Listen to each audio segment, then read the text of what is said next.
Good morning, students. Today we will start a new exercise 11.4. This is the continuation part of 11 chapter. The exercise name is a special type of pair of angles. The first, adjacent angle. तो what is the adjacent angles? देखिए बेटा, इसका हम बहुत अच्छे से example अगर हम समझे तो कोई भी बुक अगर हम ऐसे ओपन करते हैं तो उसका देखिए ये एक ही पॉइंट से ये दो एंगल यहाँ पर बन रहे हैं, तो ये आपस में एडजेसेंट कहलाते हैं, जिनकी एक कॉमन आर्म होती है और ये दो अपोजिट साइड में आर्म्स होती है बेटा। तो इसको हम पिक्चर में भी यहाँ पर देखो, मैं आपको समझा रही हूँ कि two angle in a plane are said to be adjacent angle if they have, यानी कि एडजेसेंट एंगल कौन कहलाएगा जिसमें क्या हो, एक कॉमन वर्टेक्स, जैसा कि मैंने अभी आपको पिक्चर में भी दिखाया था और यहाँ मैंने ड्रॉ करके भी दिखाया है। देखिए ये बिल्कुल वैसा ही है। ये देखिए एक कॉमन वर्टेक्स है, एक कॉमन आर्म, इनकी ये एक कॉमन आर्म है OC, third, and other two arms are on the opposite side of the common arm. तो देखिए जो कॉमन आर्म्स है इनके दो रेज ये देखो बिल्कुल इनके अपोजिट साइड से, तो ऐसे एंगल को ही हम एडजेसेंट एंगल कहेंगे। सेकंड है लीनियर पेयर। लीनियर पेयर जिस ये भी एडजेसेंट एंगल ही होता है। तो two adjacent angles are said to be a linear pair of angle if their non common two arms are two opposite rays. यानी कि देखिए ये एक तरह से एडजेसेंट एंगल ही है और इसके जो ये कॉमन आर्म है इसके ये जो दो रेज है देखिए बिल्कुल अपोजिट साइड है, यानी कि बिल्कुल लीनियर होगा, ये एक लाइन में होगा, ये ध्यान रखना है। और इस दोनों का सम 180 होगा। एडजेसेंट एंगल जो ऊपर वाला हमने पढ़ा था वो जरूरी नहीं है 180 होगा, बट इसका जरूर 180 होगा, वही लीनियर पेयर होगा। Third, complementary angle. Complementary angle, the two angles are said to be complementary if the sum of their measures is 90 degree and each of them is called the complement of other. It means देखिए जो 90 degree angle यानी कि जो right angle है उसको जब हम two parts में डिवाइड करें तो जैसे देखो मैंने ये बिल्कुल 50-50 यानी कि 45 और 45 में क्या हुआ, ये कोई जरूरी नहीं है ये यही मेजरमेंट हो, कोई भी मेजरमेंट हो सकता है, 70-20 का भी हो सकता है और 50-40 भी हो सकता है, कोई भी एंगल, बट उसका सम 90 डिग्री होना चाहिए। तो ऐसे जो एंगल्स बनते हैं वो एक दूसरे के कॉम्प्लीमेंट एंगल कहलाते हैं। ठीक है बेटा। Fourth, supplementary angles. ये बिल्कुल कॉम्प्लीमेंट्री एंगल की तरह ही है बेटा। इसमें भी two angles are said to be supplementary if the sum of their measures is 180। वही बात आ गई, उसमें 90 था, इसमें 180 है, ये ध्यान रखना है आपको। 90 यानी कॉम्प्लीमेंट्री, 180 का sum supplementary, and each of them is called the supplementary of each other. तो इन दोनों को हम सप्लीमेंट कहेंगे एक दूसरे का। देखिए ये यहाँ पर है, ठीक है ना, तो इनका सम क्या हुआ, 180 होगा और ये दोनों एक दूसरे के सप्लीमेंट एंगल कहलाएंगे।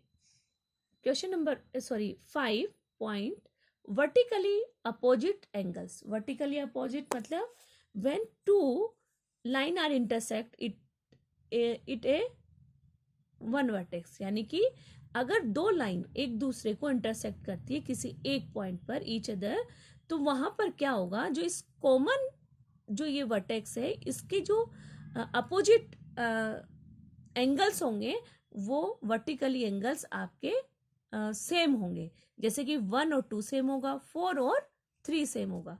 तो if two line intersect each other then the two angles formed having no common arms are called the vertically opposite angle. देखिए यहाँ 1 and 2 are equal, then 3 and 4 are equal. Now we start exercise 11.4। Question number 1, write down each pair of adjacent angle shows in figure 11.37 and give answers to these questions, यानी कि आपको ये picture देखते हुए इन क्वेश्चनों के answer देना है। और बेटा जो अभी हमने डेफिनेशन पढ़ी है ना, उसी की हेल्प लेते हुए हमें देना है। तो देखिए फर्स्ट है are angle A O B and angle C O D adjacent angle give reason, यानी कि देखिए यहाँ पर एंगल ए ओ बी, यानी कि ये A O B and angle C O D, क्या ये एडजेसेंट एंगल है या नहीं, इसका हमें रीजन देना है। तो देखिए answer no, because there is no common arm between them. अब ये कैसे समझेंगे हम, देखिए आप, ये एंगल ए ओ बी है और ये एंगल सी ओ डी है, तो क्या इनके बीच में कोई आर्म है? देखिए ये ऐसे हो गया और ये ऐसे हो गया, तो ये दोनों अलग अलग एंगल हो गए ना, जबकि जो एडजेसेंट एंगल होता है इसके बीच में एक कॉमन आर्म होती है, इसलिए ये एडजेसेंट एंगल नहीं होगा। Okay, next are angle A O B and angle A O C adjacent angle give reason. देखो A O B and A O C, क्या ये एडजेसेंट एंगल है? यस या no? No, because arm O B, देखिए यहां से मैं बेटा आपको पढ़ती भी जाऊंगी और समझाती भी जाऊंगी। देखो ये O B and O C do not lie on the opposite side.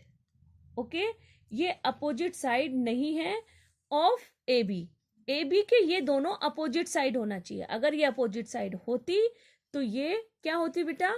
Adjacent होती, नहीं तो ये नहीं होगी।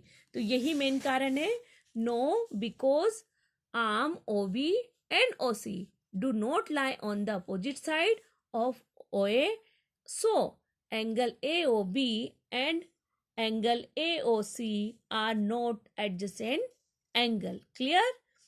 Question number 5. Find the value of x in each of the following figure. देखिए आपको ये एक पिक्चर दी हुई है और यहाँ आपको बिल्कुल क्लियर हो रहा होगा कि ये क्या है। देखिए ध्यान से, इन दोनों का सम क्या होगा? एक लाइन जो होती है इसका सम क्या होता है, मतलब ये कौन सा एंगल बनता है बेटा इस पॉइंट पर? 180 डिग्री ना, तो ये कौन सा होगा? सप्लीमेंट्री एंगल होगा। तो हम x को बिल्कुल इजीली निकाल सकते हैं। तो सप्लीमेंट्री एंगल इक्वल टू 180, आपको यहाँ समझना होगा। तो x की वैल्यू क्या होगी? x equal to 180 degree minus 105, क्योंकि यहाँ दिया हुआ है आपका 105, माइनस किया तो आंसर आया 75 डिग्री। तो इसलिए x की वैल्यू क्या हो गई आपकी? 75 डिग्री। 4, अब देखिए यहाँ पर आप ध्यान से देखिए, ये एक पिक्चर है, इस पिक्चर में आपको x की वैल्यू फाइंड आउट करनी है। यहाँ आपको पता होना चाहिए कि कौन सा एंगल कब बनता है। अगर आप देखें तो अगर इसको हम यहाँ से रोटेट करते हुए अगर यहाँ तक आए, जैसा मैंने यहाँ पर आपको समझा रही हूँ मैं, तो ये रोटेशन एंगल होगा जो 360 डिग्री का होगा। तो इसी के अकॉर्डिंग हम यहाँ पर सभी एंगलों को फाइंड आउट करेंगे। अगर आप देखें तो देखिए ये कौन सा एंगल होगा? ये एक्यूट एंगल। ये कौन सा एंगल होगा? ये यहाँ तक ऑब्ट्यूज एंगल, ये रिफ्लेक्स एंगल, एंड देन ये टोटल अगर आप देखें तो वो कौन सा होगा? अगर यहाँ से यहाँ तक आए तो हम, है ना बेटा, 360 डिग्री एंगल हो जाएगा, कंप्लीट हो जाएगा, तो कंप्लीट एंगल होगा। तो इस तरह से अब इनको अब हम फाइंड आउट करते हैं। तो एंगल एट ए पॉइंट, यानी कि ओ पॉइंट पर एंगल कितना डिग्री बनेगा बेटा? 360 डिग्री का। तो x, अब इन सभी को अगर हम टोटल करें तो उसकी वैल्यू क्या होना चाहिए? 360 डिग्री होना चाहिए। तो x degree, 2x degree plus 2x degree plus 3x, देखिए 2x, x, 2x, 3x, इन सभी को हमने अगर टोटल किया तो 360 आना चाहिए। तो ये टोटल क्या हुआ? 8x डिग्री, तो इक्वल टू 360 डिग्री। तो x डिग्री इक्वल टू 360 को हम 8 से डिवाइड करेंगे, डिवाइड करने पर आंसर आता है 45 डिग्री। तो x की वैल्यू तो आपके सामने आ गई। अब 2 टाइम 2x है, तो देखिए इसलिए हमने 2 multiply 40 degree equal to 90 degree. तो 90 डिग्री जो 2x है ना बेटा यहाँ पर, ये और ये, तो इन दोनों की वैल्यू क्या होगी? 90 डिग्री होगी।